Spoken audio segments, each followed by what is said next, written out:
La vie d'impératrice, on va voir pourquoi finalement c'est pas si cool que ça. Et du coup, on va voir ça avec Eugénie de Montijo, l'impératrice des Français, qui est donc la femme de Napoléon III. Eugénie de Montijo, comme son nom l'indique, est espagnole. Et au moment de son mariage avec Napoléon III, déjà numéro 1, c'est pas le premier choix, aussi bien de la diplomatie que du peuple. Au début, elle n'est pas vraiment aimée des Français. Numéro 2, au moment donc de son mariage, on attendait évidemment un héritier. Eh bien, elle a été extrêmement critiquée au départ parce que, elle ne tombe pas enceinte tout de suite. Quand bien même toute sa vie, elle va donc trembler pour la santé du futur héritier. Et même après la mort de Napoléon III, elle va être confrontée à la mort extrêmement douloureuse de ce fils qu'elle a adoré. Numéro 3, c'est en plus une femme qui est une femme trompée. Napoléon III était un homme à femme, quelqu'un qui avait de nombreuses favorites, y compris une célèbre qui est celle qu'on appelle la Castiglione, qui était une espèce de mannequin de l'époque, une courtisane, et qui en a fait voir de toutes les couleurs à Napoléon III, mais aussi à Eugénie.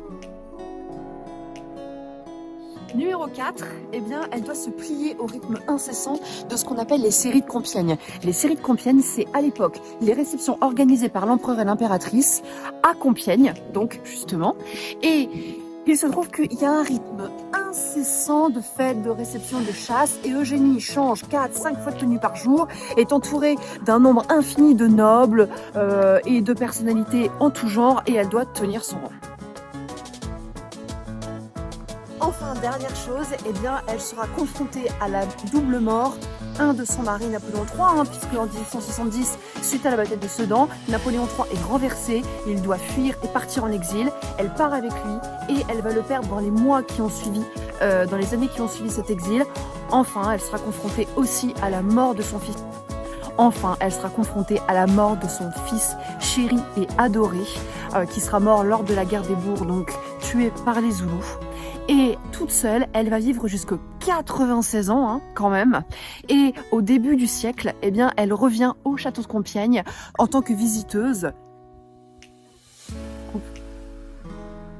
Les témoins de l'époque parlent d'une grande dame avec des voiles noirs qui ne se fait pas remarquer, mais en fait, à un moment, lors d'une visite, quand Compiègne est devenue un musée, elle s'effondre, elle s'évanouit devant une petite table. En fait, elle se rappelle de façon émouvante les heures qu'elle a vécues avec son fils et avec son mari à Compiègne.